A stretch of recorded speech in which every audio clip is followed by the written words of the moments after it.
하나님께 찬양을 드리는가가 중요한데 정말 귀한 찬양 감사합니다. 하나님이 그토록 찾고 찾았던 한 사람 누구였어요? 우리 자신이잖아요. 우리 옆에 분 보고 인사 한번 해봐요. 하나님이 그토록 찾던 한 사람입니다.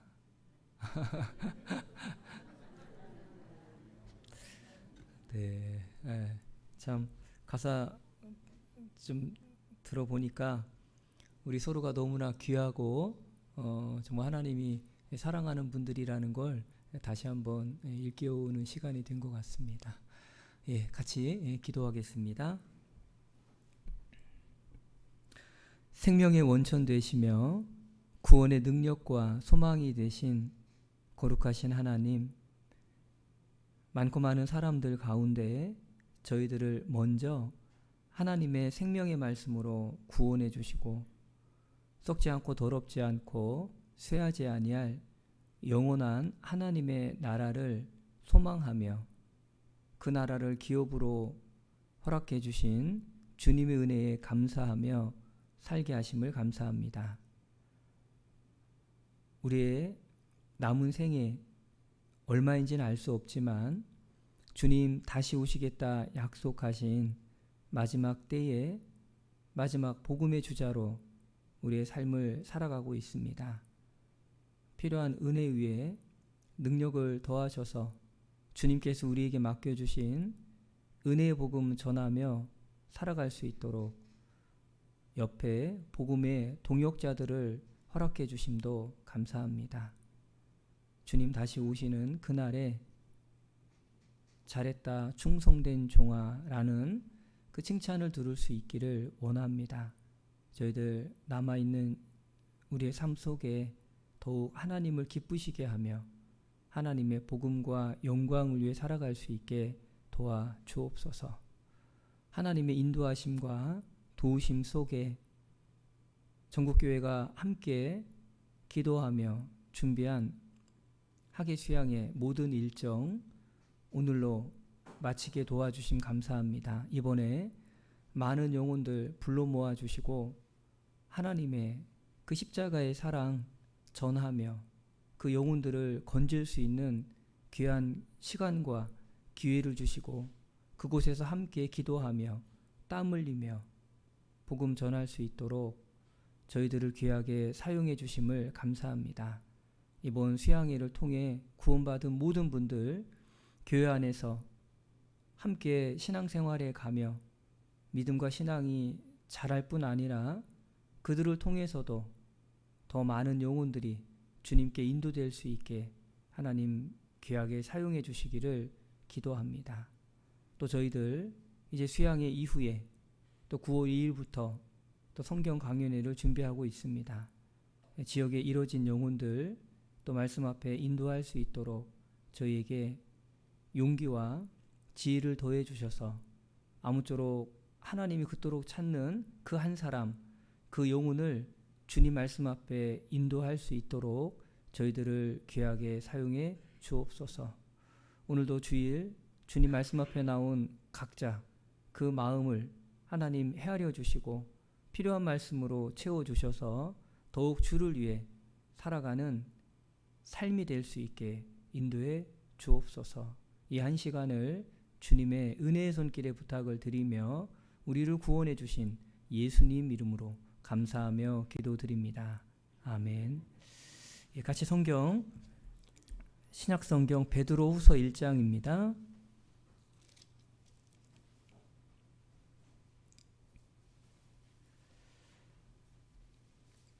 베드로후서 1장 1절부터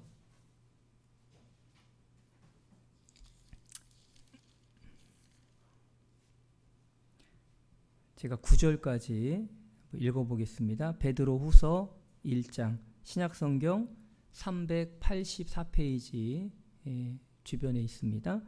베드로후서 1장 1절 제가 읽습니다. 예수 그리스도의 종과 사도인 시몬 베드로는 우리 하나님과 구주 예수 그리스도의 의를 힘입어 동일하게 보배로운 믿음을 우리와 같이 받은 자들에게 편지하노니 하나님과 우리 주 예수를 알므로 은혜와 평강이 너희에게 더욱 많을지어다. 그의 신기한 능력으로 생명과 경건에 속한 모든 것을 우리에게 주셨으니 이는 자기의 영광과 덕으로서 우리를 부르시는 자를 알므로 말미암음이라.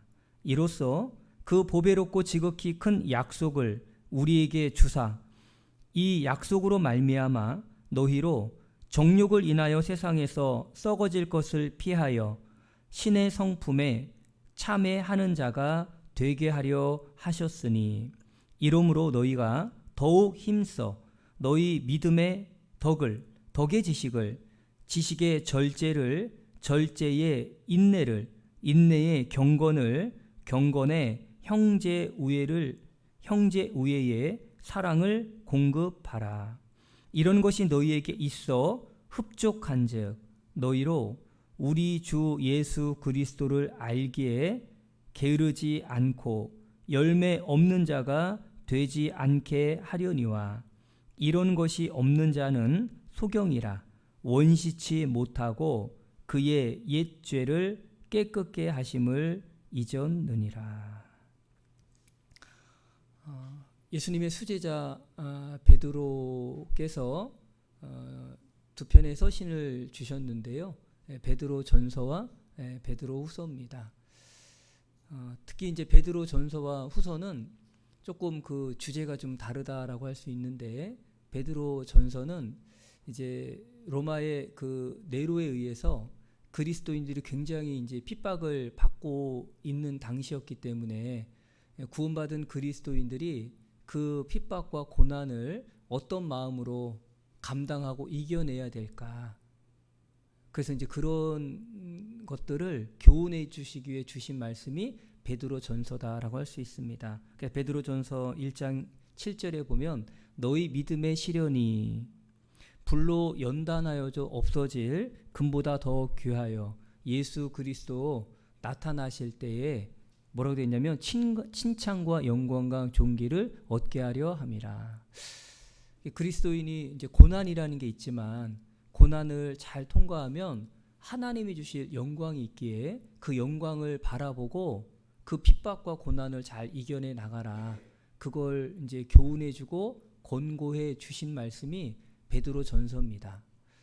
그래서 바꿔 말하면 베드로 전서는 외부의 핍박과 고난으로부터 구원받은 성도가 어떻게 이제 이겨내야 될까, 그걸 교훈하기 위해서 주신 말씀이라면, 베드로후서는 이제 외부의 핍박이 아니라 내적으로 많은 이제 어려움들이 이제 있었습니다. 그 중에 하나가 뭐냐면 거짓 선지자들에 의해서 잘못된 가르침들이 교회 안에 들어온 거예요. 대표적으로 이제 두 가지인데, 첫째는 뭐냐면 우리가 다 구원받아서 죄로부터 자유함을 얻었지 않냐. 그러니까 그 자유함을 가지고 이제는 마음대로 살아도 된다.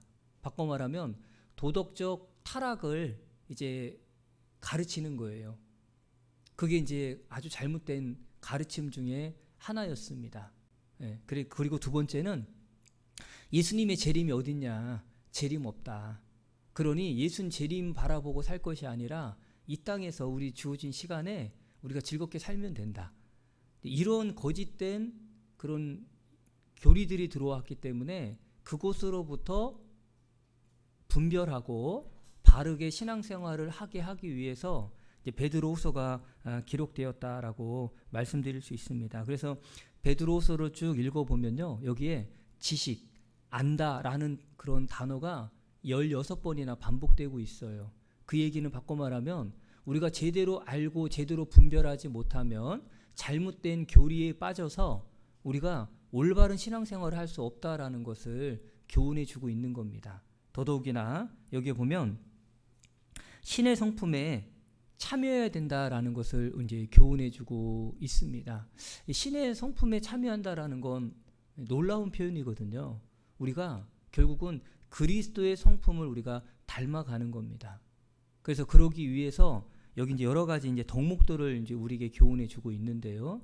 먼저 우리가 베드로서 이제 1장 1절부터 몇 절을 좀 살펴보고, 오늘 신의 성품에 참여하는 자가 되려면 우리가 어떻게 살아야 될까를 좀 교훈 받아보려고 합니다.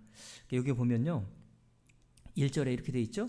예수 그리스도의 종과 사도인 시몬 베드로는 우리 하나님과 구주 예수 그리스도의 의를 힘입어 동일하게 보배로운 믿음을 우리와 같이 받은 자들에게 편지하노니. 여기서 하나 우리가 좀 생각해 볼 건 믿음입니다. 여기 보면 이 믿음은 받은 거라고 되어 있죠. 여기 보면 보배로운 믿음을 우리와 같이 받은 자들에게 편지하노니. 여러분, 믿음은 받은 거예요. 받았다는 건 믿음을 준 쪽이 있죠. 믿음을 누가 주셨어요? 하나님이 주신 거예요. 그 주신 믿음을 우리는 받았다라고 표현한 겁니다. 그래서 유다서 1장 3절에 보면요, 거기에 뭐라고 되어 있냐면 일반으로 얻은 구원에 대하여. 여기 보면 일반으로 얻은 구원이잖아요. 얻었다는 건 누군가가 주었으니까 얻은 거죠. 그래서 이 믿음을 실제로는 하나님 편에서 주는 겁니다. 그 주는 믿음을 우리가 뭐 하는 거예요? 받는 거예요. 근데 이 믿음을 누구나 다 받는 건 아니다라는 거예요. 왜냐하면 내가 정말 정직하게 간절하게 하나님께 구하지 않으면 받을 수가 없다는 거예요. 그래서 누가복음 13장에도 보면 들어가기를 구하는 사람은 많은데 받는 사람은 적다라고 되어 있죠. 왜? 하나님이 원하는 뜻대로 우리가 구하지 않고 그대로 마음을 하나님께 내어드리지 않기 때문에 이 믿음을 받지 못한다라는 겁니다. 그래서 이 믿음은 하나님이 주시는 것이고 그 주시는 걸 우리가 받는 거다. 그리고 두 번째는 여기 보면 이 믿음을 그럼 어떻게 받냐? 2절에 보면 하나님과 우리 주 예수를 뭐하고요? 알므로라고 되어 있습니다. 알므로 받는다라고 되어 있죠. 이 안다라는 이 단어가 원래 헬라어로는 그노시스라고 하는데 여기서 이 안다라는 의미는 에피그노시스라고 해서 더 정확하게 확실하게 안다라는 뜻이에요. 그래서 이 복음이 이미 너희에게 이름에 너희가 듣고 참으로 하나님의 은혜를 깨달은 날부터라고 되어 있죠. 여러분, 복음은 들어요. 근데 복음을 들어도 그것을 내가 참으로 깨달을 때가 있잖아요. 그때 사용하는 그 단어가 에피그노시스, 여기서 말하는 안다라는 뜻입니다. 바꿔 말하면 확실하게 아는 게 중요하죠. 그래서 우리가 구원을 받는 게 하나님의 말씀을 듣긴 듣는데 그것을 내가 확실하게 알아야 돼요. 그러려면 하나님께서 그 믿음을 우리에게 주신다고 했잖아요. 깨닫도록 하는 것이 있어야 그 믿음을 받을 수 있어요. 그러려면 우리가 여간 간절하지 않으면 안 돼요. 그리고 우리가 정직해야 됩니다. 그리고 우리가 구원을 받고자 하는 의지가 있어야 하나님께서 믿음을 주신다는 거예요. 하나님이 모든 사람의 구원받기를 원하지만 모든 사람이 다 구원받는 건 아닌 거예요. 왜? 확실하게 몰라서. 때때로는요, 내가 듣기는 들어도 이거 내가 믿어야겠다라는 내 마음의 의지가 없으면 사실은 이 구원을 하나님이 주지 않는다는 겁니다. 그리고 여기 보면 3절에 그의 신기한 능력으로, 여기 보면 생명과 경건에 속한 모든 것을 우리에게 주셨으니, 우리에게 주셨으니까 우리 편에서는 받은 거잖아요. 우리가 뭘 받았어요? 여러분, 우리가 믿음만 받은 게 아니라 생명과 경건에 속한 모든 것을 받았어요. 이 생명은 구원을 설명합니다. 구원도 하나님이 주신 거예요. 그리고 그 이후에 경건에 속한 모든 것. 그럼 경건에 속한 모든 것이 뭘까? 이것은 주님의 뜻대로 살아갈 수 있는 능력을 주셨다는 거예요. 그래서 하나님은 우리를 구원해 주시고 끝난 게 아니라 구원받고 이제 하나님의 자녀로 그리스도인으로 살아갈 수 있기 위해서 필요한 모든 걸 주셨다는 거예요. 대표적으로 하나님 우리에게 주신 게 첫 번째가 뭐냐면 구원의 보증이 되는 성령을 우리 안에 주셨어요. 그래서 우리가 믿을 때, 우리가 구원 받을 때 그때 우리 안에 누가 들어와요? 성령이 함께 들어오잖아요. 그래서 우리가 성령의 인도함을 받는 거지 않습니까? 하나님이 주신 거예요. 성령을 주셨습니다. 그리고 뭘 주셨냐면 우리에게 성경을 주셨어요. 우리는 매일같이 성경을 읽고 성경을 통해서 우리의 삶을 바르게 하잖아요. 성경을 주셨습니다. 그리고 성경을 또 듣고 배우고 깨달을 수 있는 바꿔 말하면 우리가 거할 수 있는 교회도 누가 주신 거예요? 하나님 우리에게 주신 거예요. 이 교회도 하나님이 주신 겁니다. 그리고 나아가서 우리에게 새 마음을 주셨죠. 여러분, 우리가 구원받을 때 내 마음과 전혀 다른 새로운 마음이 들어오셨어요. 그런 경험 있으세요? 저도 구원받을 때 제 마음에 들어온 새 마음이 뭔지 아세요? 첫째는 천국 갈 수 있다는 소망이 생겼습니다. 그리고 제 마음에 전혀 없던 마음이 뭐냐면 사랑하는 마음이 생겼어요. 저는 이제 10살에 구원을 받았거든요. 근데 그때 제가요, 동생이 있었거든요. 동생 얼마나 미워했나 몰라요. 왜 미워했냐? 동생이 지적 장애예요. 태어날 때부터. 그 지적 장애니까 연령이 3살 정도 연령밖에 안 돼요. 근데 그런 아이를 제가 학교에 데리고 다녔거든요. 분별력이 없어요. 쉬마려면 운동장 가운데서 쉬하는 거예요. 그럼 제가 어떻게 되겠어요?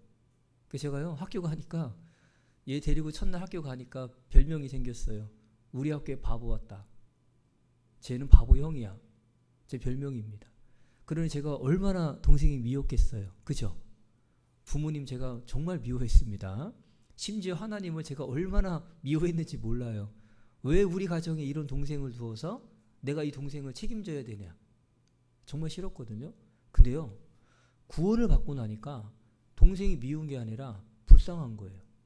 한 번도 동생을 제가 기도해 본 적이 없어요. 근데 구원 받고 나니까요, 기도해야겠다는 마음이 생기더라고요. 왜? 불쌍하잖아요. 그리고 제가 기도하면 아이가 좀 더 나아질 거라는 마음에 뭐가 생겼냐면 믿음과 소망이 생겼어요. 이건 한 번도 제 마음에 있던 마음이 아니었습니다. 그리고 제 마음에 또 하나 들어온 마음은 두려움이 사라졌어요. 죽음에 대한 두려움. 제가 병역했기 때문에 죽을 고비를 많이 넘겼거든요. 근데 죽음에 대한 두려움이 싹 사라진 거예요. 이건 내 마음에 있었던 게 아니에요. 그래서 구원받을 때 하나님이 내 마음에 하나님을 의지하고 싶은 마음이 생겼고요.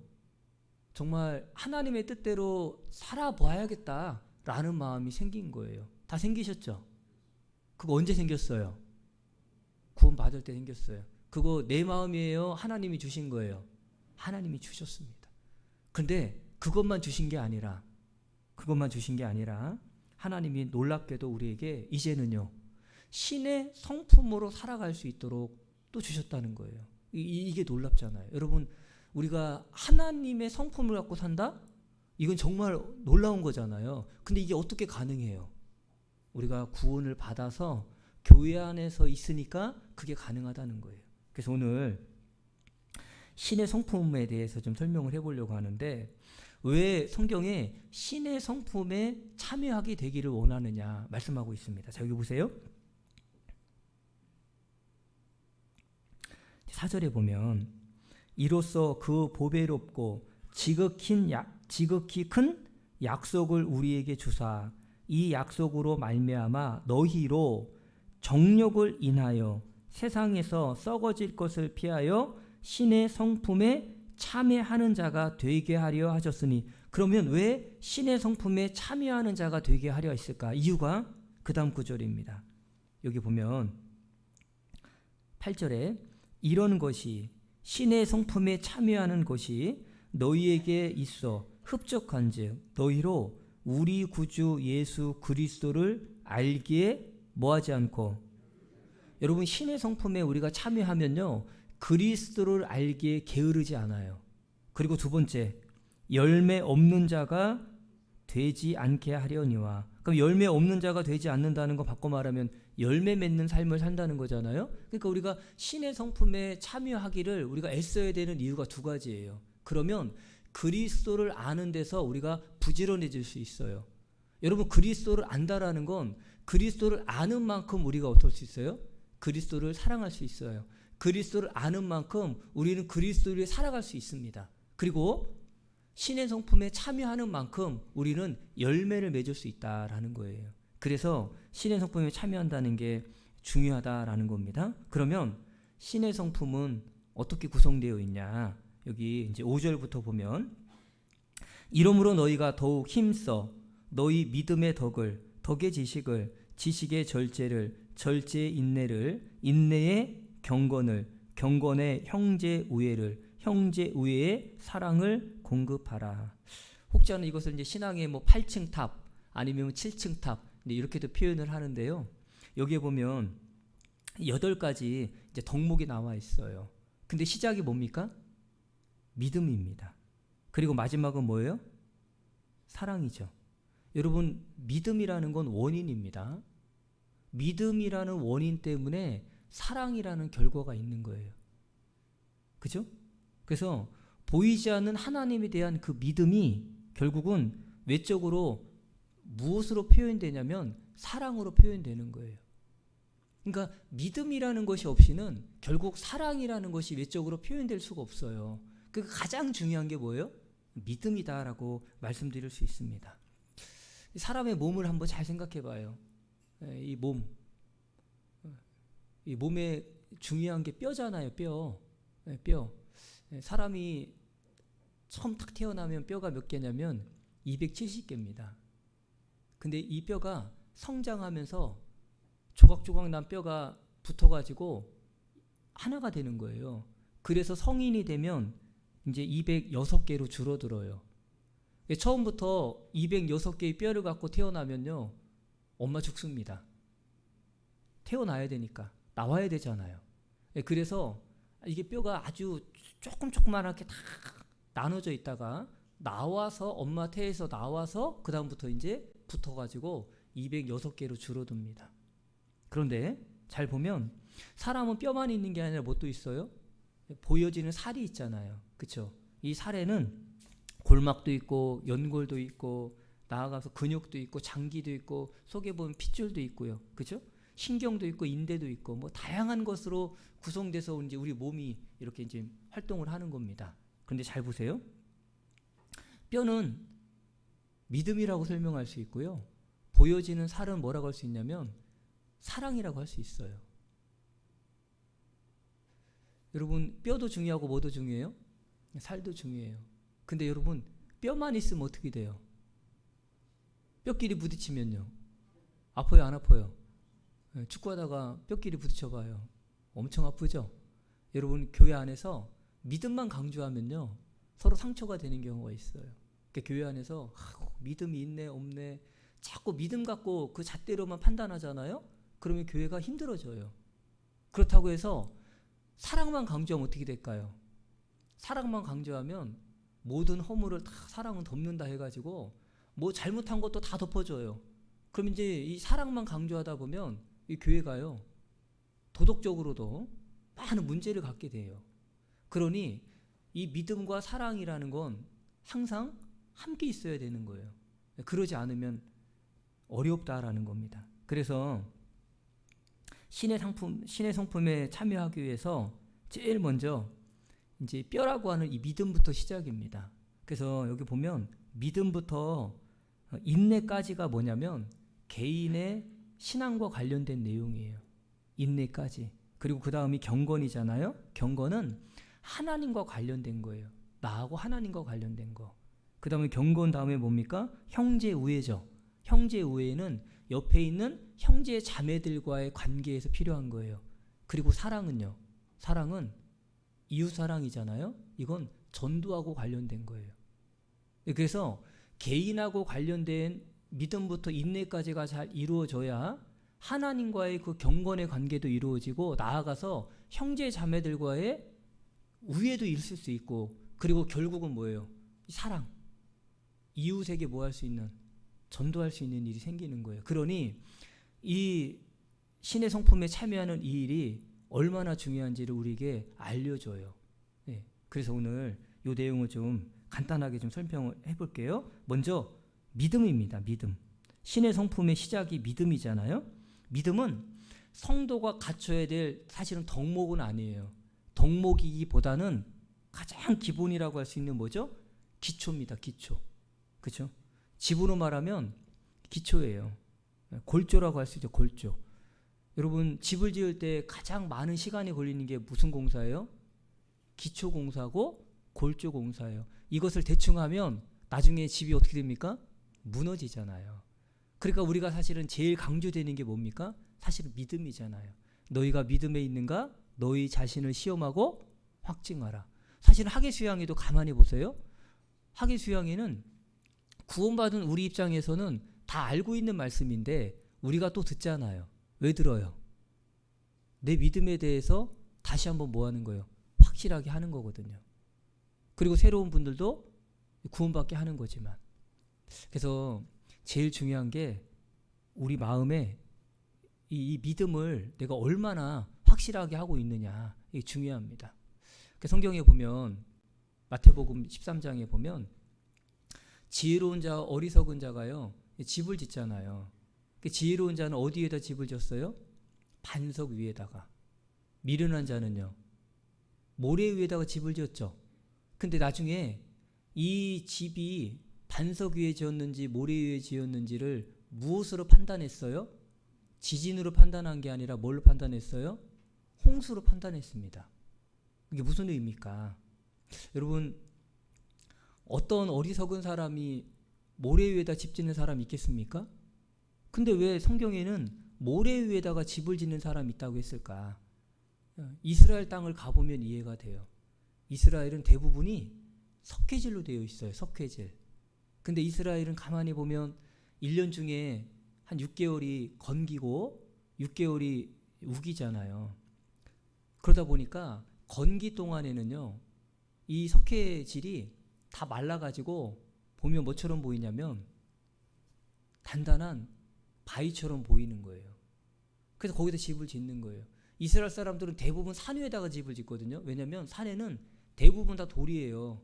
거기다 집을 짓는데 게으른 사람들은 어디에 집을 짓냐면 산까지 올라가기 힘들잖아요. 가서 뭐 자재 갖고 올라가기 얼마나 어려워요. 그러니까 밑에다가 집을 짓는데 보니까 너무 단단한 바위가 있는 거예요. 야, 여기다 집 지으면 좋겠다. 거기다 집을 졌어요. 근데 문제는요, 비가 오면 석회 비 오면 어떻게 됩니까? 물 흡수하면요 푸석푸석해지죠. 그러니까 이게 반석인 줄 알았더니 나중에 봤더니 이게 뭐예요? 모래인 거예요. 그래서 결국은 무너져 버렸다라는 거예요.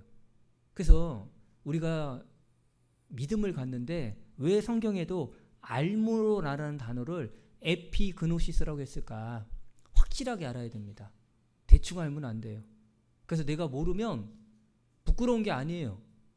여러분, 내가 오랫동안 신앙생활을 했는데 아직 구원 못 받았다. 나는 그래서 부끄러워서 구원 받은 척. 여러분, 그것처럼 어리석은 건 없는 거예요. 내가 10년 동안 교회를 다니다가 구원 받지 못했으면 구원 받지 못한 걸 갖고 뭐 해야 돼요? 나와서 나 솔직하게 구원이 아직 아니다. 나 잘 모르겠다. 나 좀 제대로 알려주라. 여러분, 이게 지혜로운 거고요. 그런 사람을 하나님이 구원을 해주시는 거예요. 믿음은 받는 거라고 했잖아요. 사람은 속일 수 있는데 하나님은 속일 수 없어요. 그러니 내가 확실하게 믿음을 가졌는가 이거 확인해 봐야 돼요. 다 정말 구원 받으셨어요? 진짜로요? 정말 하나님이 인정해 주실 만한 확실한 믿음을 가지셨어요? 이거 너무나 중요한 거예요. 아무리 강조해도 지나치지 않아요. 그래서 내가 정말 하나님 앞에 천국 갈 수 있는 믿음이 있는가? 그래서 우리는 이 답을 갖고 있어야 돼요. 오늘 하나님이 나에게 네가 천국 갈 수 있는 이유가 뭐야? 네가 천국을 가야 된다라면 천국을 가야 된다라고 하는 이유를 나에게 얘기해봐 라고 한다면 여러분들이 그것에 대한 답을 할 수 있어야 된다는 거예요. 내가 뭔가를 해서가 아니잖아요. 베드로후서 1장에도 보면 1절에 우리 하나님과 구주 예수 그리스도의 뭐를 힘입어? 의를 힘입어. 그럼 의가 뭐예요? 예수님이 나를 위해서 해놓으신 그 일, 그게 하나님이 의잖아요. 그렇죠? 그러니까 복음에는 하나님의 의가 나타나서 믿음으로 믿음에 이르게 하나니, 복음에는 하나님의 의가 나타났죠. 하나님의 의가 뭐예요? 하나님이 하신 일이 의예요. 하나님 우리를 위해 하신 일이 뭐죠? 예수님이 이 땅에 보내주셔서 우리가 받은 심판과 저주를 예수님이 다 대신 받아주셨고 우리의 모든 죄를 얼만큼? 영원히 다 누가 대속해 놓으셨어요? 예수님이 처리해 놓으셨잖아요. 그것이 의입니다. 그 의의를 힘입어서 나아가는 거잖아요. 내가 몇 년 교회를 다녔냐, 그게 중요한 게 아니라 하나님이 하신 그 일, 그거를 믿을 때 우리는 천국 갈 수 있는 소망이 생긴 거예요. 여러분, 그 믿음이 있는 사람이 그 다음 이제 뭐예요? 덕을 올려놓을 수 있는 거예요. 덕. 두 번째가 덕이잖아요. 여러분, 믿음이라는 뼈, 속 안에 뼈가 있잖아요. 뼈 위에 뭐가 있냐면 덕이 필요해요. 덕. 그럼 이 덕이라는 게 뭐예요? 이 덕은요, 뭐냐면 여러분 뼈하고 여러 가지 근육, 이걸 잡아주는 일을 뭐가 합니까? 이게 바로요, 인대라는 거예요. 인대 들어보셨어요? 여러분, 인대 끊어지면 어떻게 됩니까? 다리가 막 달랑달랑 하죠. 봐. 그게 인대거든요. 이게 잡아주는 역할을 하는 거거든요. 그렇죠? 뼈와 뼈를 잡아주는 게 인대. 뼈와 근육을 잡아주는 것, 그걸 뭐라고 그래요? 힘줄이라고 해요. 그러니까 이 덕은 뭐와 같냐면, 덕은 인대와 힘줄과 같다라고 말할 수 있어요. 그러면 잘 생각해봐요. 인대와 힘줄은 자신을 위해서 존재하는 게 아니에요. 그렇죠?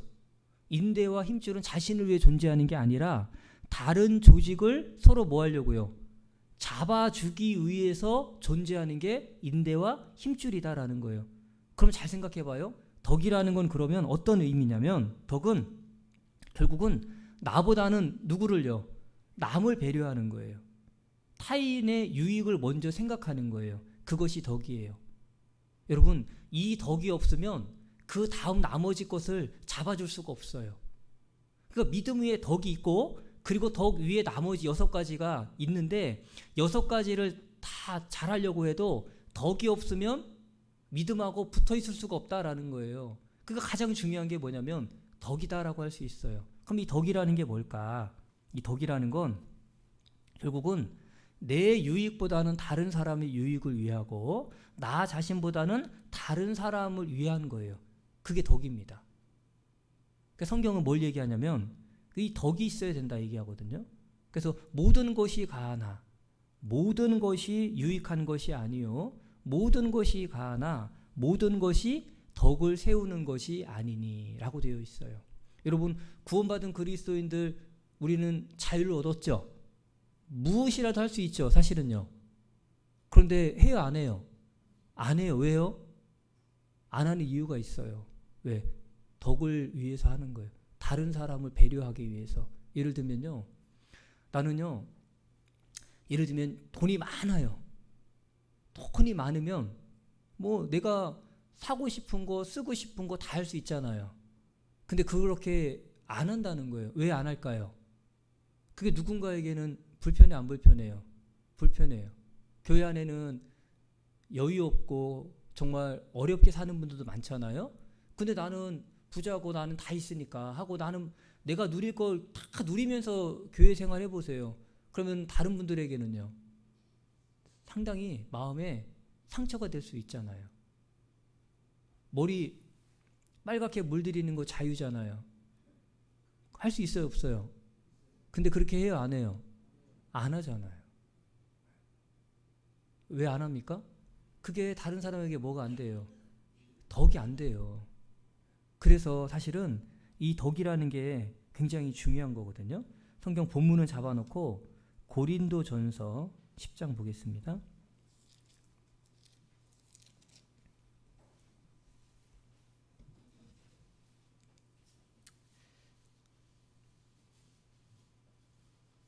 (33절입니다) 고린도전서 10장 33절 같이 한번 읽어보겠습니다.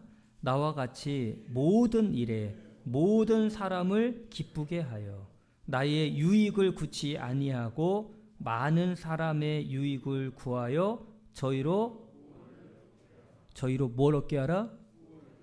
구원을 얻게 하라. 여러분, 구원을 얻는다는 건 마지막 사랑입니다. 사랑. 이웃 사랑을 통해서 전도하는 거잖아요. 그 일을 하기 위해서 먼저 시작하는 것이 모든 일에 모든 사람을 기쁘게 하여 나의 유익을 구치해 아니하고 많은 사람의 유익을 구한다. 그러니까 많은 사람이 유익을 구한다는 거 바꿔 말하면 덕입니다. 덕. 이게 중요하다라는 걸 우리에게 교훈해 주고 있어요. 그래서 이 덕은 자기 삶에 난간을 세우는 거예요. 뭘 세운다고요? 난간. 여러분, 이스라엘 사람들은요, 집을 짓잖아요. 집을 지으면 지붕에 반드시 뭘 만들라고 했어요? 난간을 세우라고 했습니다. 왜? 지붕에 올라갔다가 난간이 없으면 어떻게 해요?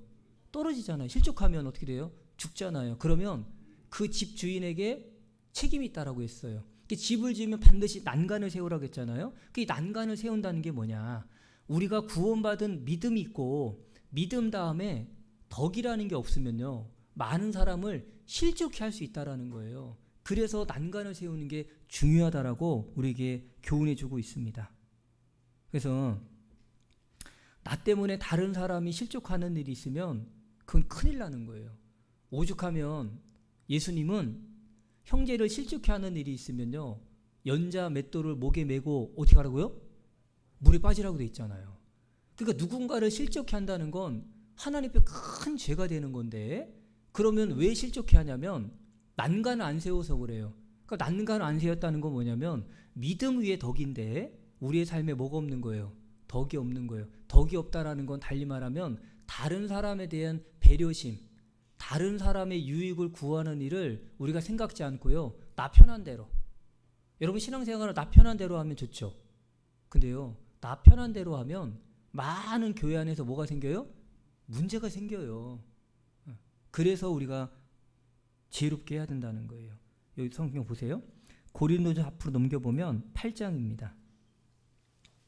고린도전서 8장 13절. 고린도전서 8장 13절 같이 읽어봐요. 그러므로 만일 식물이 내 형제로 실족해 하면 나는 영원히 고기를 먹지 아니하여 내 형제를 실족지 않게 하리라.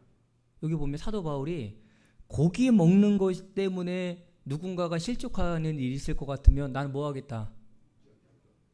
고기 안 먹겠다.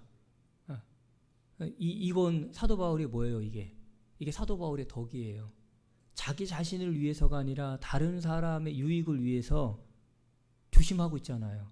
그렇죠?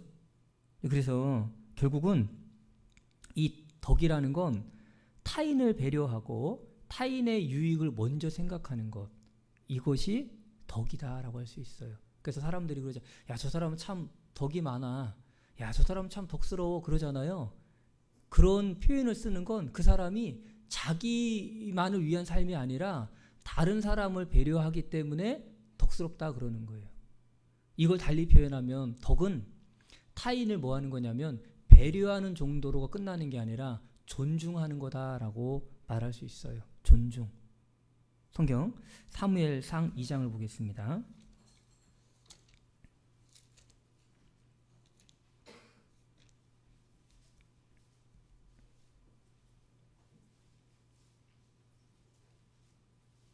사무엘상 2장 30절입니다.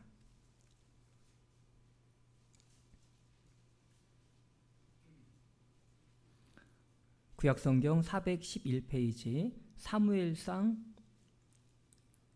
2장 30절 제가 읽습니다.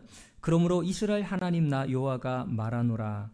내가 전에 네 집과 네 조상의 집이 내 앞에 영영히 행하리라 하였으나 이제 나 여호와가 말하노니 결단코 그렇게 아니하리라. 같이 읽어봅니다. 나를 존중히 여기는 자를 내가 존중히 여기고 나를 멸시하는 자를 내가 경멸히 여기리라. 여기 보면 하나님께서 이제 엘리 제사장과 그 가문에 대해서 내린 저주거든요. 근데 여기 보면 나를 존중히 여기는 자를 하나님도 뭐 한다고 했어요? 존중히 여기죠. 그리고 하나님을 멸시하는 자를 내가 경멸히 여기리라. 여기 보면 하나님을 멸시하는 사람들이 있다는 거예요. 그러면 우리가 대놓고 하나님을 멸시하진 않잖아요. 그런데 어떻게 하나님을 멸시하는 일이 있냐? 결국은요, 예수 그리스도의 피로 구원받은 형제 자매들을 내가 뭐 하는 거예요? 무시하는 거예요. 내가 마음으로 없인 여기는 거예요. 근데 그것이 사실은 누구를요? 사실은 하나님을 멸시하는 겁니다.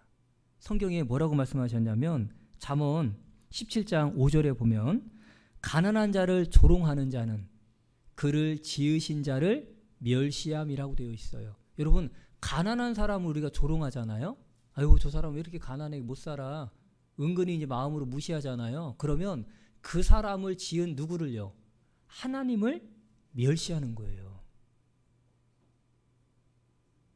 그러니 이 덕이라는 건 뭐냐면 구원받은 그리스도인들을 우리가 존중할 뿐만 아니라 하나님이 지은 모든 사람을 뭐 하는 거예요? 우리가 존중하는 거예요. 우리에게는 누군가를 내가 낮게 보고 내가 멸시할 수 있는 그런 권리를 하나님이 주신 적이 없어요.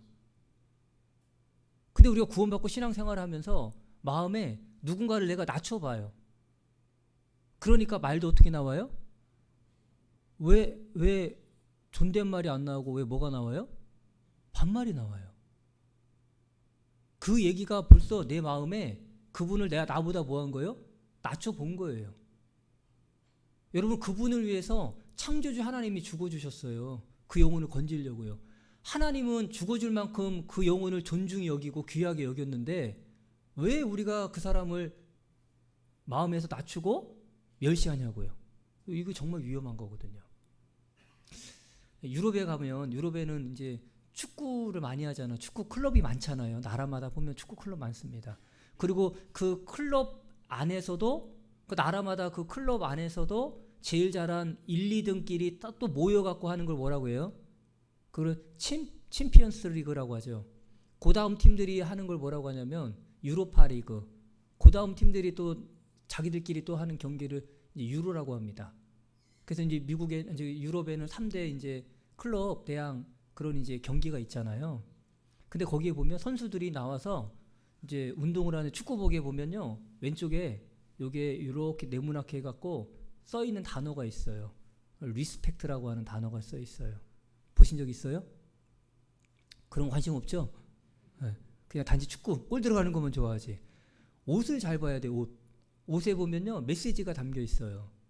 리스펙트라고 하는, 그 존중이라고 하는 그 캠페인을 꽤 오랫동안 했어요. 유럽에서. 왜 했냐? 심판들이 심판을 보다가 선수들로부터요 때때로는 조롱을 당하기도 하고 위협을 당하기도 하고, 그러다 보니까 선수들이 얼마나 덩치도 있고 힘도 셉니까? 심판들이 무서운 거예요. 너 심판 경기 끝나고 봐. 뭐 이러니까요. 그래가지고 유럽에서 7,000명의 심판이 일을 그만뒀어요. 여러분, 심판 한 사람 만드는 게 어렵습니다. 축구 경기, 축구 운동하는 것만큼 어려운 게 또 심판이에요. 그래서 안 되겠다 해서 캠페인을 한 거예요. 그래서 그 존중이라고 하는 캠페인에 뭐라고 했냐면, 심판은 선수를 존중해라. 선수는 심판을 존중해라. 관중도 선수를 존중하고, 선수도 관중을 존중하고, 선수는 감독을 존중하고, 감독도 선수를 존중하고, 서로가 서로를 뭐하자? 존중하자. 그 캠페인을 계속 벌여가지고 지금 상당히, 지금 유럽 지금 보면요 경기 이렇게 보시면 문제가 없어요. 그러니까 얼마 전까지만 해도 심판을 두들겨 맞고 그런 일들이 많았거든요.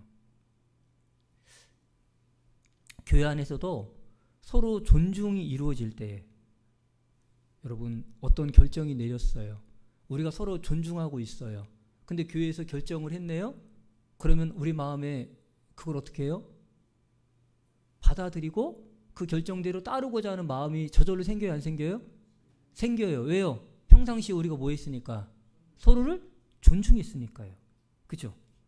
그래서요, 서로 존중하면 풀리지 않을 문제도 풀려요. 해결되지 않을 것 같은 것도 해결되는 거예요. 그게 가장 중요합니다. 그러니까 성경은 그래서 우리에게 이것을 교훈해 주고 있는데, 마태복음 10장을 보겠습니다. 마태복음 10장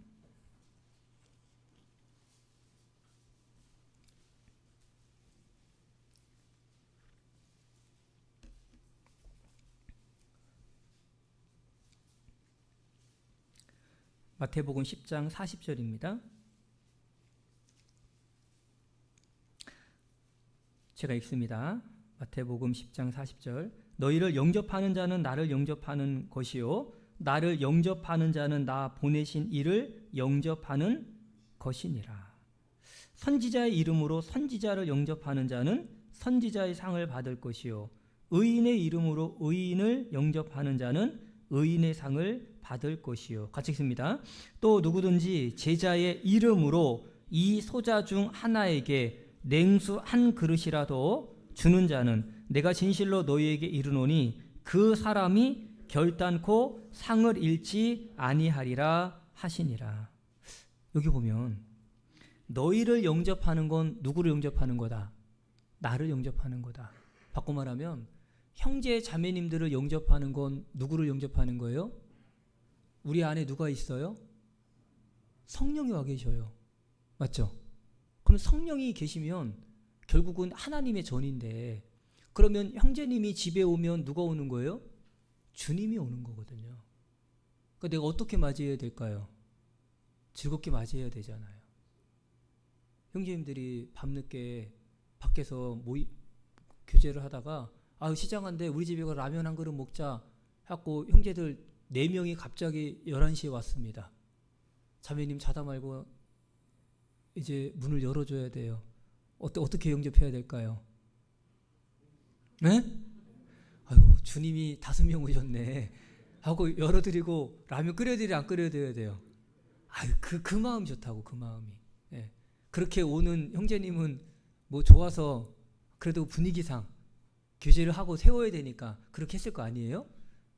여기 보면 소자 하나에게 냉수 한 그릇 떠주는 것도 뭐다? 왜 상을 안 잃어요? 그게 누구야 한 거니까요. 그게 주님에게 한 거예요. 그러면 라면 한 그릇 끓여드리는 건요, 엄청난 일을 한 거잖아요. 그렇죠? 그러니 잘 생각해보면 구역 모임 우리가 한 번 하고 조 모임 한 번 가정에서 하는 게 작은 일이 아니에요, 여러분. 우리는 집이 작아서요. 여러분, 모임은 욕심내서 해야 됩니다. 욕심내서. 그게 주님 앞에 가면 엄청난 상이 되는 거예요. 근데 바꿔 생각하면 형제자매를 함부로 대하고 말도 함부로 한다. 그러면 상이 있겠습니까? 징계가 있겠습니까? 반드시 징계가 있습니다. 여러분, 이 상을 약속했다면 이걸 반대로 하면요, 영접하지 않으면, 바꿔 말하면 함부로 하면 반드시 징계가 있다라는 것도 우리에게 교훈해 주는 겁니다. 그래서 우리가 신앙생활을 하면서 믿음 위에 뭐라고요? 덕입니다. 덕. 이 덕. 이게 제일 중요한 거예요. 그래서 성경에도 뭐라고 말씀하셨냐면 오직 덕을 세우는데 소용되는 대로 선한 말을 하여 듣는 자들에게 은혜를 끼치게 하라. 바꿔 말하면 덕을 끼치게 하라라는 뜻이에요. 그래서 우리가 말하는 것도요, 덕을 세우게 해야 돼요. 덕을. 그죠? 가능하면. 그래서 내가 신앙생활을 하고 있는데, 주변에 있는 분들 하고 있는 건지, 바꿔 말하면 덕을 끼치고 있는 건지, 이걸 우리가 생각하면서 신앙생활을 해야 돼요. 나는 나름대로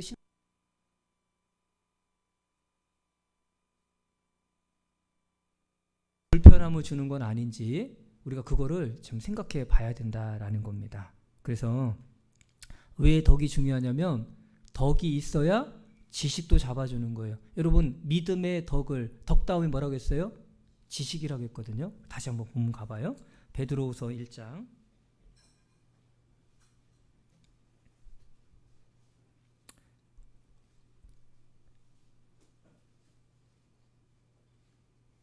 5절입니다. 베드로후서 1장 5절. 이러므로 너희가 더욱 힘써 너희 믿음의 덕을, 덕에 뭐라고 됐어요? 지식을 그랬어요. 여기서 말하는 이 지식이 뭐냐면, 여기서 말하는 이 지식은 위에서 말하는 그 안다라고 했던 에피그노시스랑 조금 다른 거예요. 여기서는 그냥 그노시스예요. 그럼 이 그노시스는 어떤 의미냐면 분별력을 설명하는 거예요. 분별력. 덕의 지식을, 이 지식을 분별력. 어른들, 옛날에 어르신들 애들 잘 못하면 뭐라고 그래요? 숙맥이라고 하죠. 에이, 숙맥아 그러잖아요. 이 숙맥이 뭐예요? 숙맥. 뭘 잘 못할 때 숙맥이라고 하죠. 그래서 숙맥이란 뜻이 뭐예요? 숙자가 무슨 숙자예요? 콩숙자예요. 콩숙. 맥은요? 보리맥이에요.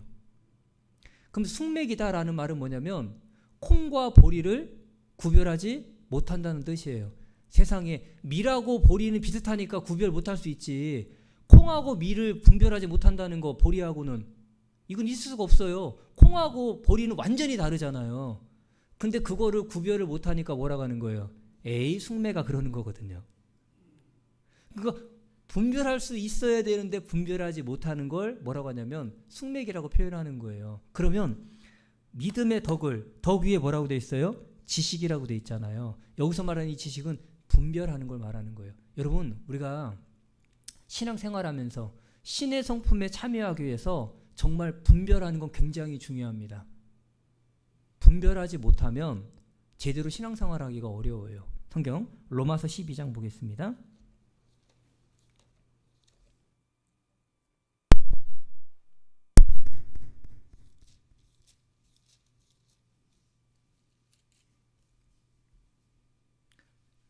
로마서 12장 2절입니다. 로마서 12장 2절. 너희는 이 세대를 본받지 말고 오직 마음을 새롭게 함으로 변화를 받아 하나님의 선하시고 기뻐하시고 온전한 뜻이 무엇인지 뭐하도록 하라? 분별하도록 하라. 여러분, 우리가 구원받고 1절에 보면 영적 예배, 거룩한 산제사로 드리라고 했잖아요. 그러니까 우리가 신앙생활이라는 건 우리 몸을 하나님께 드려지는 삶인데, 그러기 위해서 우리에게 필요한 게 두 가지입니다. 첫째는 마음을 새롭게 함으로 뭘 받아야 돼요? 변화를 받아야 돼요. 그리고 이렇게 변화를 받은 사람이 뭐 할 수 있냐면 하나님의 선하시고 기뻐하시고 온전한 뜻이 무엇인지 뭐 할 수 있다? 분별할 수 있다라는 겁니다. 그래서 우리 지식을 갖는다는 건 굉장히 중요한 거예요. 분별력을 갖는다는 건.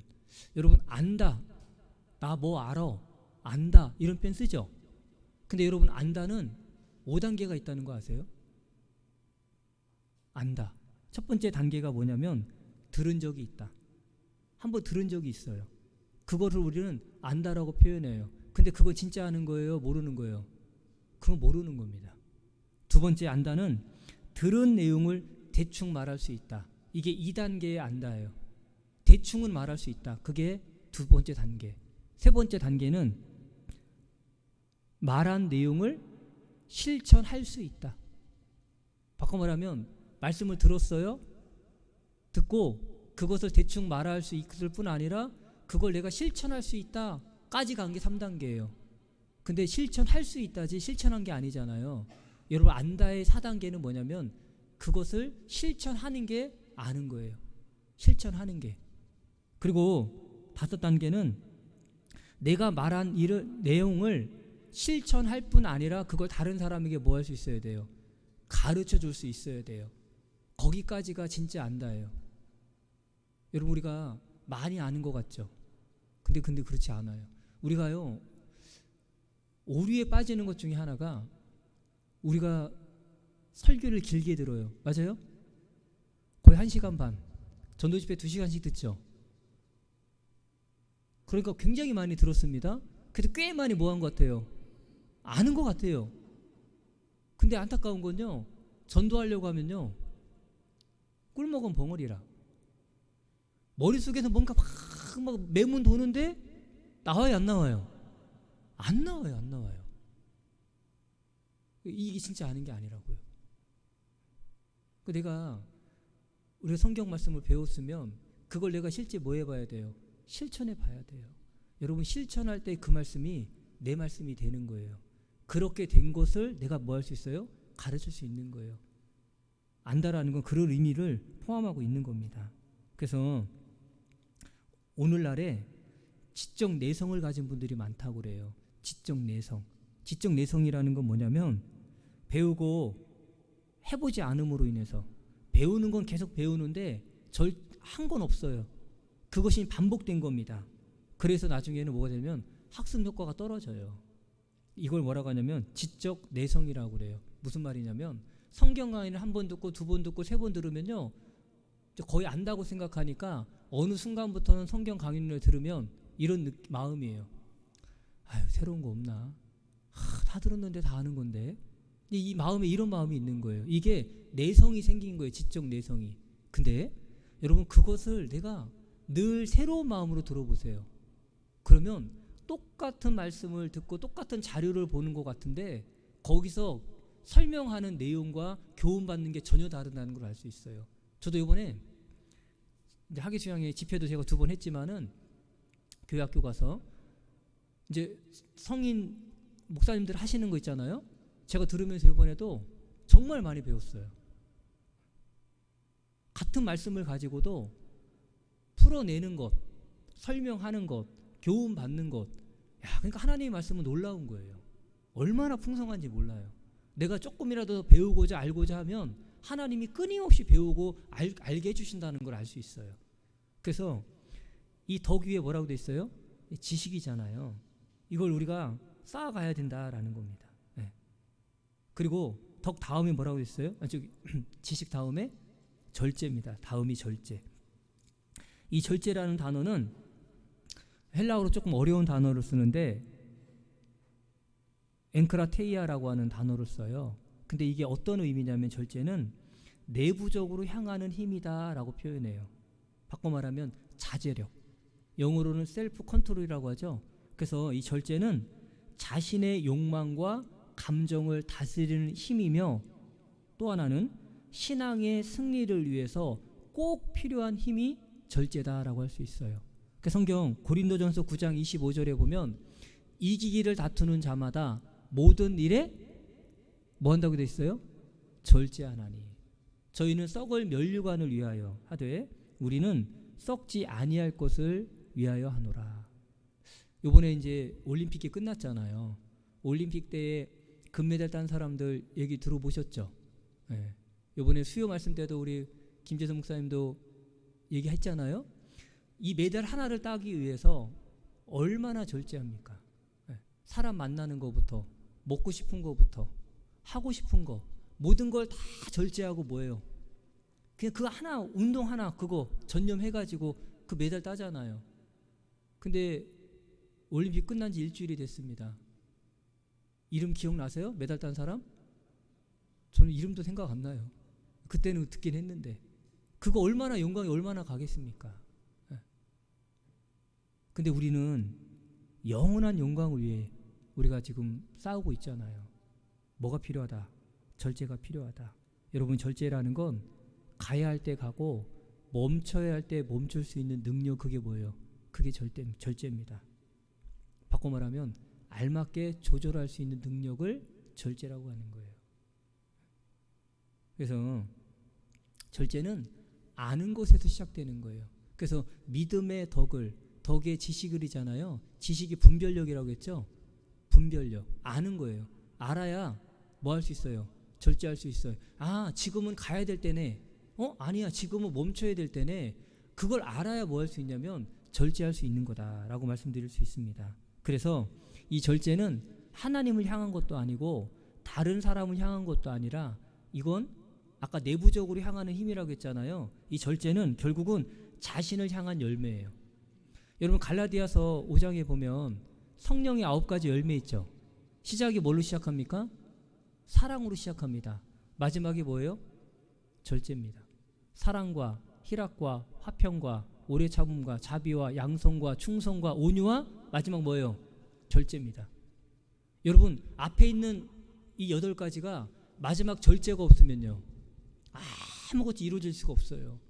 결국은 절제예요. 그러니까 성경에서 나열을 할 때는 가장 앞에 있는 거랑 끝에 있는 게 중요한 거예요. 신의 성품에 참여하는 것도 마찬가지죠. 믿음으로 시작해서 뭘로 끝나요? 사랑으로 끝나잖아요. 이처럼 이 성령의 9가지 열매 중에 이 절제란 열매는 굉장히 중요한 거예요. 여러분, 이 절제의 열매를 맺지 못하면 앞에 것이 온전히 이루어지기가 어려운 거예요. 그만큼 그래서 절제가 중요하다. 그래서 말에 대한 절제, 말. 하고 싶은 거 다 하고 어떻게 살 수가 없어요. 부부간에도 교회 안에 형제 자매들 간에도 속에 있는 거 여기까지 차도요. 뭐 해야 됩니까? 하나님이 멈춰 그러면 멈춰야 돼요. 여러분 그것을 쏟아내면 순간 감정은 뭐 할 수 있어요? 풀릴 수 있어요. 속은 시원할 수 있습니다. 근데 돌아서면요. 끊임없이 밀려오는 게 뭐냐면 후회입니다. 후회. 절제. 말에 대한 절제 필요합니다. 성경에 보면 이 절제를 못해서 하나님께 귀하게 쓰이던 사람들이 수없이 실패했잖아요. 솔로몬은 이성에 대한 절제가 안 됐잖아요. 1000명이나 되는 아내들도 없고 그것 때문에 결국은 마지막에요. 아주 비참하게 되었지 않습니까? 그런가 하면 재물에 대한 절제. 이 재물. 이것 때문에 예수님의 제자 중에 유다는요. 예수님을 은사집에 팔아버리고 스스로 목을 매어 정말 그 비참한 운명을 당했잖아요. 이게 재물에 대한 절제가 안 돼서 그런 거예요. 명예에 대한 절제도 필요하잖아요. 명예. 여러분 중세시대에 아주 정말 유명한 화가 중에 하나가 미켈란젤로잖아요. 미켈란젤로. 이 사람은 작품을 자기가 그리면 그린 그림에 서명을 안 하기로 유명한 사람이에요. 여러분 보통 보세요. 그림 화가가 하는 전시를 하든 뭐라든 보면 거기 다 이름 써야 안 써요. 보통 예술가들은 자기 서명을 남기는 거. 그래서 뭔가 이렇게 서예 같은 것도 해보면 거기 뭐 있습니까? 뭐 낙인이라는 것도 있고 뭐 도장 같은 거 찍어 놓잖아요. 근데 미켈란젤로는 그렇게 많은 작품을 썼는데 거기에 자기 서명을 한 번도 안 했다는 거예요. 안 하게 된 계기가 있어요. 그 계기가 뭐냐면 이 사람이 시스틴 성당에다가 천지창조라고 하는 그 작품을 그렸잖아요. 정말 위대한 작품입니다. 그걸 직접 본 분들은 입이 딱 벌어진다고 그래요. 근데 이 미켈란젤로가 그걸 그리고요. 얼마나 마음이 뿌듯했나 몰라요. 야, 내가 정말 이렇게 위대한 그림을 그렸구나. 그리고 거기다가 미켈란젤로 하고 이름을 딱 쓰고서 나왔답니다. 성당을 입구를 나왔는데요. 세상에 말로 형용도 할 수 없는 대자연의 아름다움이 눈앞에 펼쳐진 거예요. 그 눈부신 태양 아래 얼마나 아름다운 그 자연들이 있는지요. 생각해 보니까 자기가 그린 그림하고는 비교도 안 되는 아름다운 자연이 앞에 딱 있는 거예요. 근데 하나님이 그 어디에도 자기 이름을 써놓지 않았잖아요. 자기가 무한히 부끄러웠답니다. 세상에 이렇게 엄청난 걸 만들어 놓은 하나님은 어디에도 자기 서명을 하지 않았는데 내가 뭐라고. 그래가지고 들어와서 자기 이름을 씌웠답니다. 그림 색을 덧발라가지고. 그 외에는 자기는 절대로 자기 이름. 이 사람은 뭐에 대한 절제한 거예요? 명예에 대한 절제. 여러분 우리는 무엇인가 하고 나면 알아주기를 원하잖아요. 나를 드러내고 싶은 마음 있어요 없어요? 그것도 뭐 할 수 있어야 돼요? 절제할 수 있어야 돼요. 여러분 그걸 절제할 때에 그 상급은 하나님 앞에 가서 뭐 할 수 있어요? 받을 수 있어요.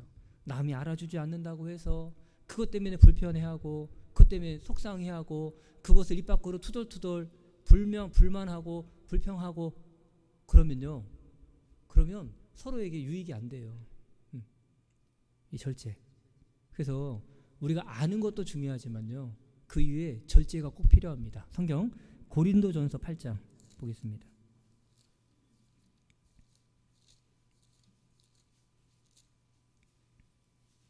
고린도전서 8장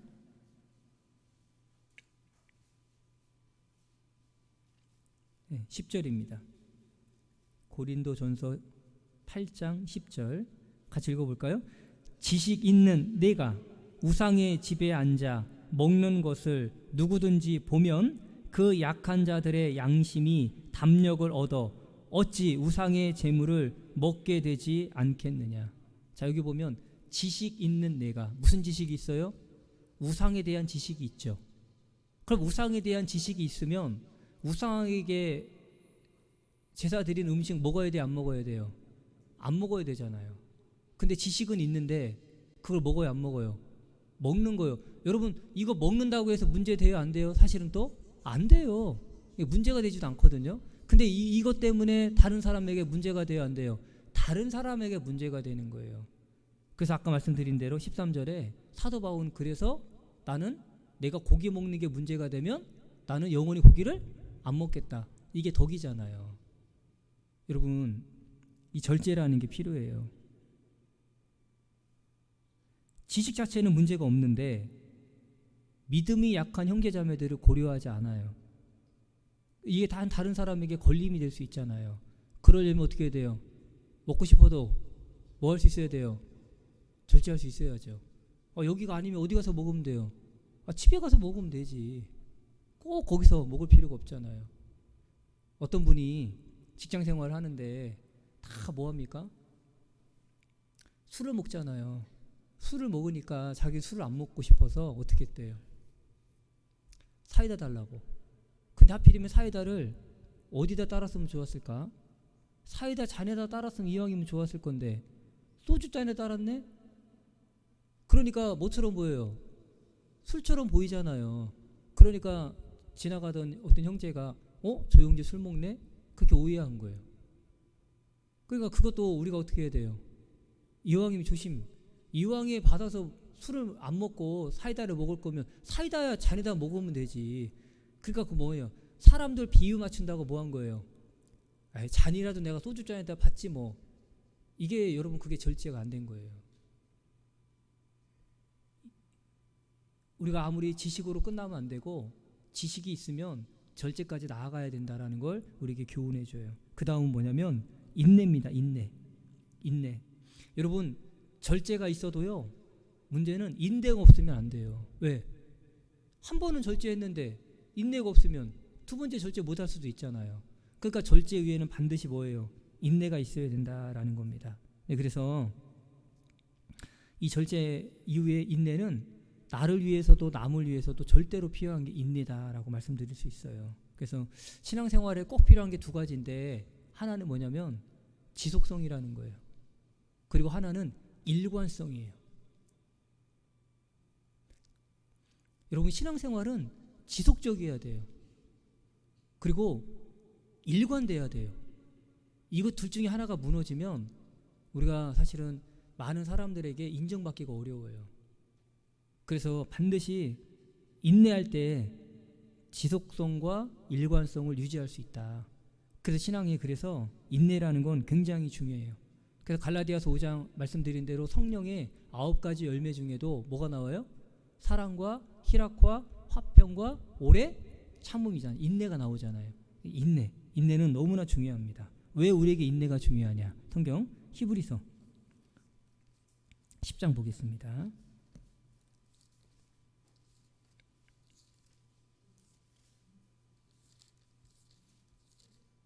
히브리서 10장 36절.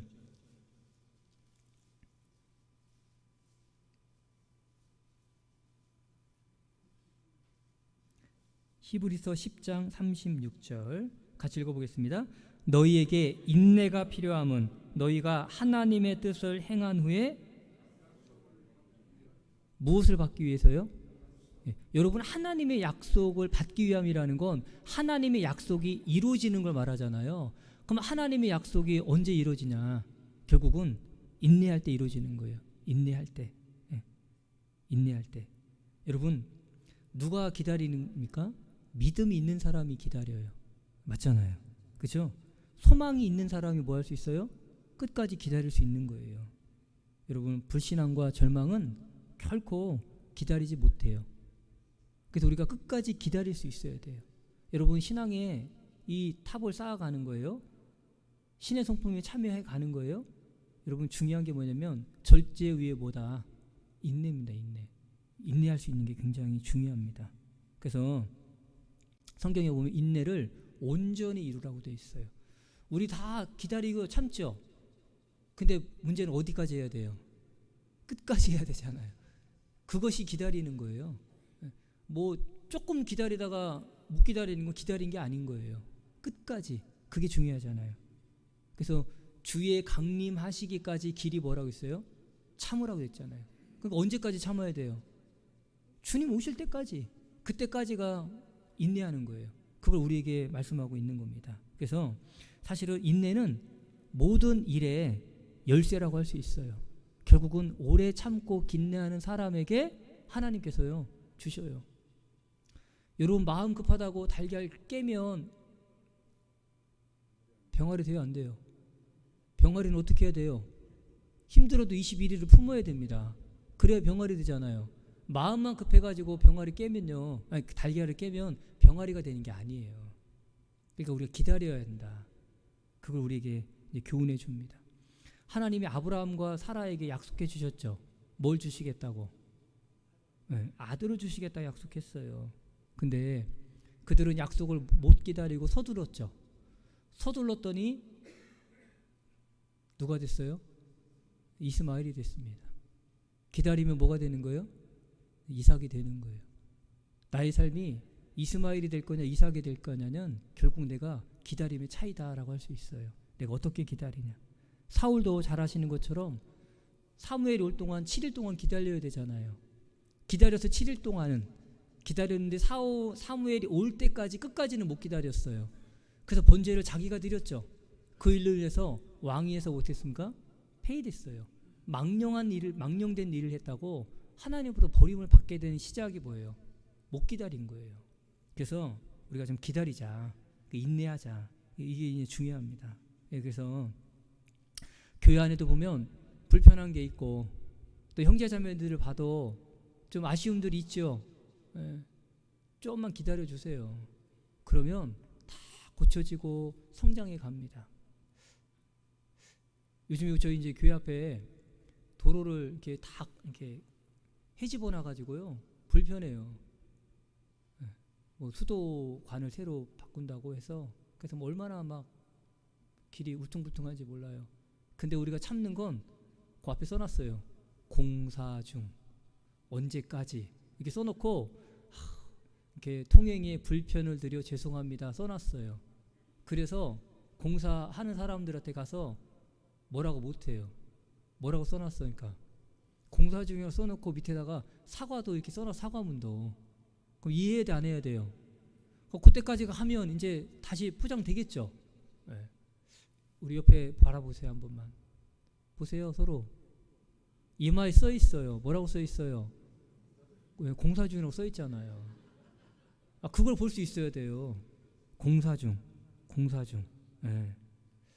그러니까 공사 중이니까 기다려야 돼 안 기다려야 돼요? 언제까지 기다려야 될까요? 주님 오신 날까지 기다리라고 공사 중 써놨잖아요. 우리는 다 완전하지가 않습니다. 불완전해요. 네.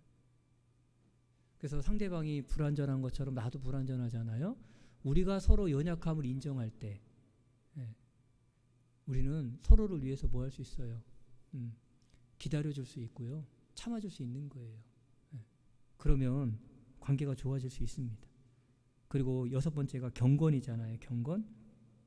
경건은 이제 하나님과 관련된 겁니다. 경건. 이 경건이라는 단어가 헬라어로는 유세베이아라고 있는데 잘 예배를 한다. 하나님과 올바른 관계를 형성한다. 이런 뜻을 갖고 있고요. 원래 이제 경건이라는 단어가 영어로는 어떻게 되어 있냐면 godliness라고 되어 있어요. 그래서 이제 이게 어떤 의미냐면 하나님을 닮아간다라는 뜻을 갖고 있어요. 그래서 하나님, likeness, 하나님처럼 되어가는 과정. 이걸 이제 경건이다. 이렇게 표현해 볼 수 있는데 나의 자녀들아 너희 속에 그리스도의 형상이 이루기까지 그렇죠? 다시 너희를 위하여 해산하는 수고를 하노라. 사도 바울은 그랬잖아요. 그러니까 갈라디아 성도들이 너무 안타까웠어요. 복음 전하고 돌아왔더니 거기 율법주의자들이 가가지고 이제 복음이 섞여 버렸잖아요. 그래서 그리스도 형상이 이루기까지 다시 해산하는 수고를 한다. 그리스도 형상이 이루기까지. 그래서 우리가 그리스도 형상이 이루어가는 것, 그게 바로 이제 신의 성품에 참여하는 거잖아요. 그러려면 우리가 경건해야 된다. 그래서 이 경건은 3가지 경건이 있어요. 첫째는 마음의 경건, 두 번째는 말의 경건, 세 번째는 우리 행위의 경건. 3가지 경건이 있다라고 할 수 있습니다. 그래서 먼저 말에 대한 거 간단하게 한번 생각해 볼게요. 마음의 경건, 디모데전서 6장. 디모데전서 6장 3절입니다.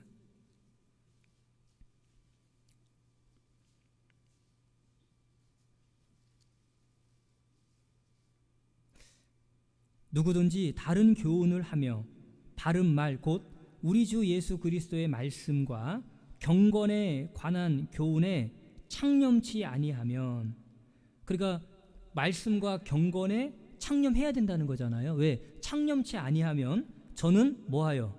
교만하여 아무것도 알지 못하고 변론과 언쟁을 좋아하는 자니 이로써 문제가 생깁니다. 투기와 분쟁과 회방과 악한 생각이 나며, 그 다음엔 마음이 부패하여지고 진리를 잃어버려. 같이 읽습니다. 경건을 이익의 재료로 생각하는 자들의 다툼이 일어나느니라. 여기 보면요, 예수 그리스도의 말씀, 경건에 관련된 교훈에 창념하지 않으면 많은 문제가 생겨요. 그 중에 하나가 뭐냐면 경건을 뭘로 쓴다고요? 이익의 재료로 생각하는 자들의 다툼이 일어난다. 디모데후서 3장에 보면 경건의 모양은 있으나 능력은 부인한다라고 되어 있잖아요. 외적으로 경건한 모습이 있는 것 같은데 실제로는요, 마음에는 경건이 없어요. 그러니 계속 뭐만 있냐면 교만한 것 때문에 다툼이 생기는 거예요. 여러분, 교회 안에서 다툼의 시작은 대부분 보면요, 교만인 거예요. 교만 때문에 생기는 거예요. 왜 다툽니까? 내가 상대방보다 낫다고 생각하니까 다툼이 있는 거예요. 내가 상대방보다 내가 못하다고 생각하면요, 다툴 이유가 하나도 없습니다. 그렇잖아요? 근데 왜 다투냐? 말씀과 경건에 그러니까 뭐하지 않았으니까요.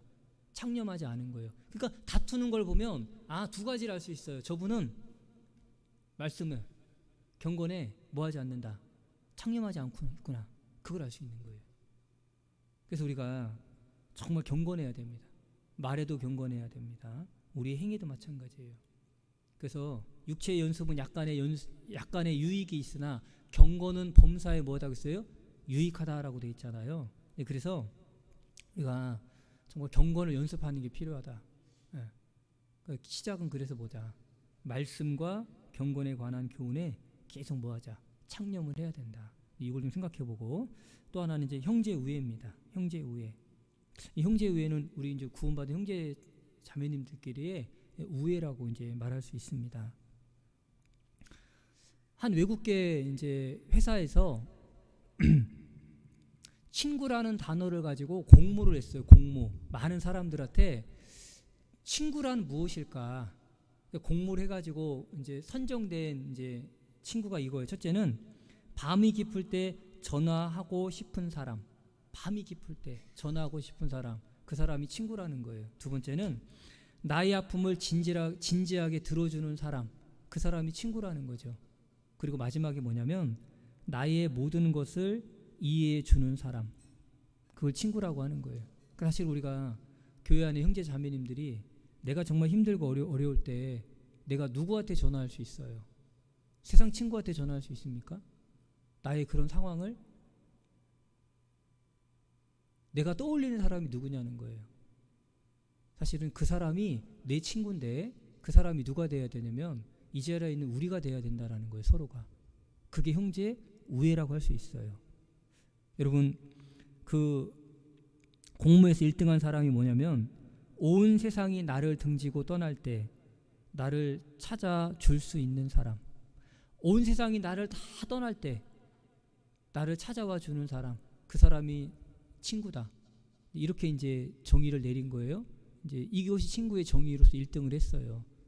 사실은 우리가 교회 안에서 우리는 복음의 동역자잖아요. 우리는 경쟁자가 아닙니다. 내가 누군가 조금 더 낫다고 해서 자랑할 것도 없고 그것 때문에 우월감을 가질 이유가 전혀 없습니다. 우리는 다 동역자예요.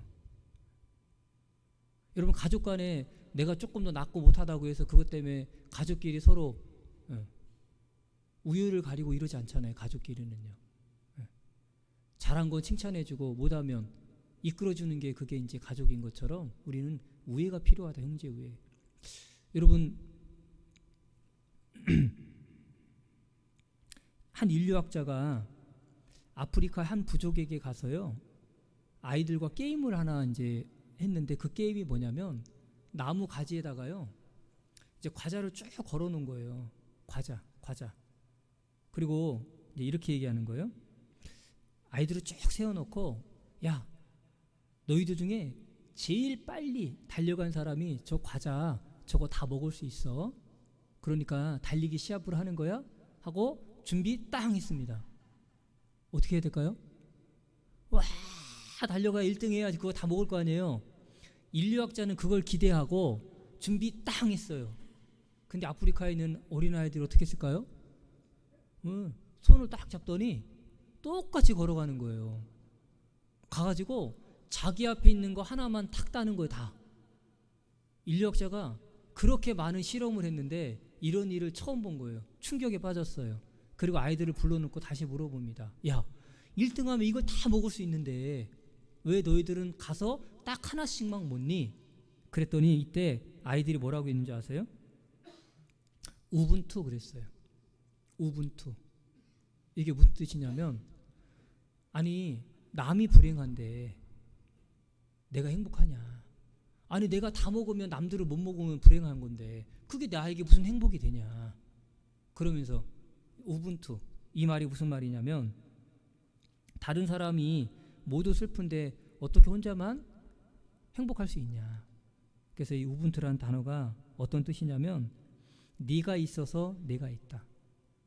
여러분 혼자서 신앙생활할 수 없잖아요. 여기에 형제자매들이 있으니까 나도 있는 거예요. 맞잖아요. 내가 있으니까 형제자매들도 있는 거예요. 우리는 서로를 위해서 필요한 존재다라는 거예요. 서로가 서로에게 필요한 존재라는 걸 우리가 인식하지 못하면 우리가 형제 우애가 될 수 없어요. 왜 교회 안에서 다툼이 있고 왜 비난을 합니까?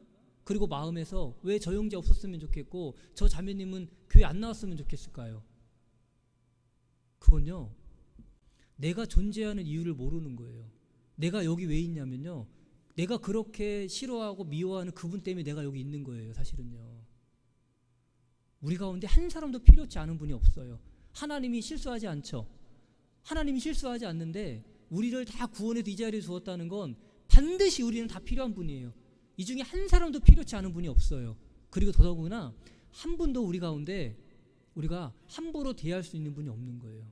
우리는 너무나 귀한 존재예요. 다 예수님이 그 값비싼 십자가에서 피를 흘려서 사신 존재잖아요. 그러니까 우리는 서로 뭐 해야 돼요? 서로 정말 뜨겁게 우리가 서로 사랑해야 돼요.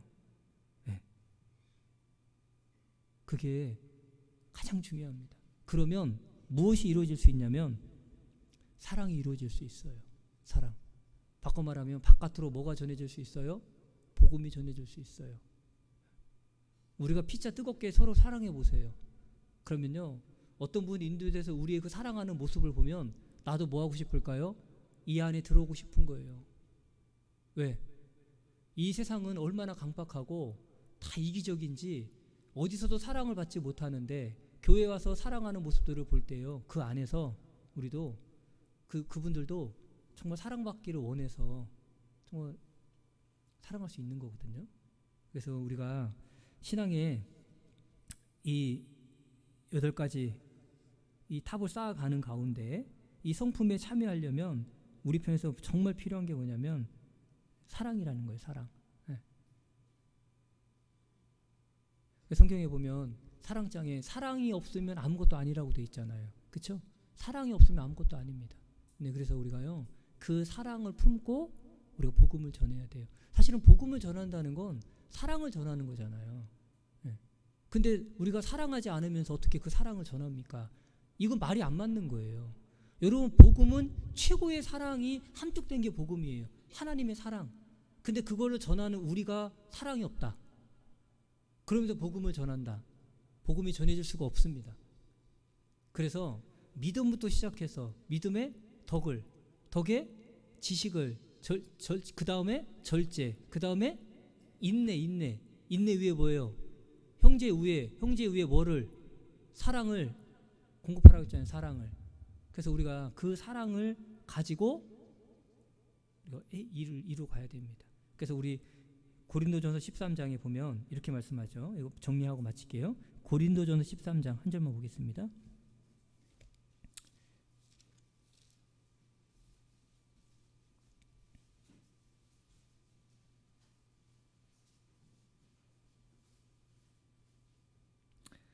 (1절) 내가 사람의 방언과 천사의 말을 할지라도 사랑이 없으면 소리나는 구리와 울리는 꽹과리가 되고. 여러분 보세요.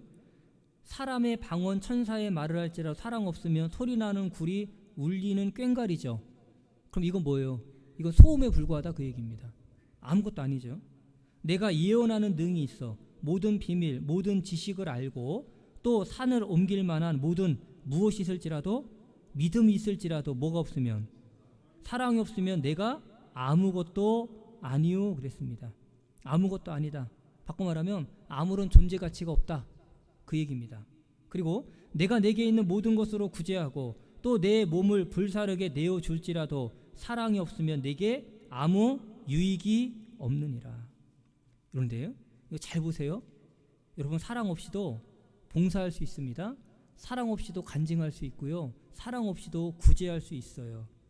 맞죠?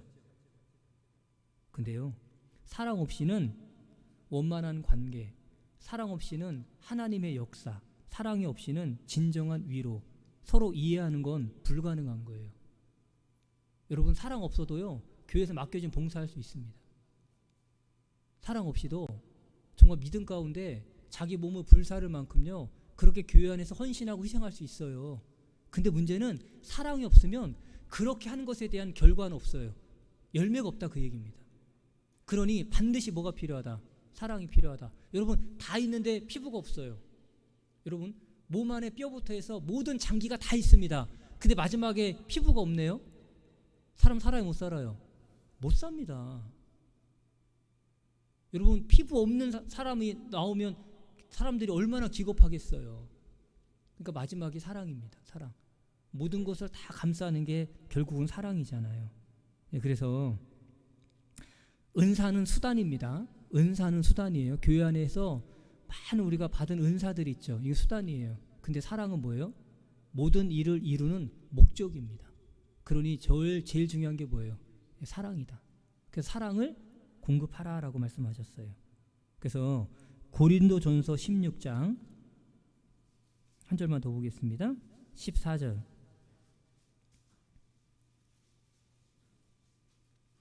14절 같이 읽어볼게요. 너희 모든 일을 무엇으로 행하라? 네, 사랑으로 행하라. 결국은 사랑으로 행하라. 네. 그래서 믿음으로 시작해서 모든 것 위에 마지막 사랑으로 더할 때, 그래서 신의 성품에 참여할 때 우리는 그리스도를 더 알아가고 그리고 우리가 열매를 맺을 수 있다. 우리가 나의 삶에 어떤 부분이 난 좀 부족한가? 난 지식이 부족한가? 아니면 덕이 부족한가? 아니면 인내가 부족한가? 뭔가 부족한 것이 있다면 그것을 채워가는 게 필요합니다. 그러면 결국은 하나님께서 우리를 통해서 복음이 힘있게 전해지도록 역사하실 거예요. 네, 그래서 오늘 특별히 신의 성품에 참여하기 위해서 필요한 덕목들을 좀 나눴습니다. 같이 기도하겠습니다. 거룩하신 하나님 감사합니다. 저희 영혼을 구원해 주시고 하나님의 몸된 교회 안에 두셔서 더욱 주님을 알아가고 주님의 성품을 우리의 삶 속에 또 이루어가도록 인도해 주신 것 감사합니다. 특별히 서로 사랑하라는 말씀 기억하고 정말 이루어진 영혼들을 또 주님 앞에 인도하는 일을 위해서도 우리가 사랑으로 행할 수 있기를 원합니다. 이번에 정말 많은 이루어진 영혼들이 이 자리에 와서 하나님의 말씀을 통해 구원받아 우리 모두에게 큰 기쁨과 또 주님께 영광이 될 수 있게 역사해 주옵소서. 허락하신 오늘 하루도 무더위 속에 건강 지켜주시고 하루를 주님과 온전히 동행하는 삶으로 인도해 주옵소서. 우리를 구원해 주신 예수님 이름으로 기도드립니다. 아멘. 같이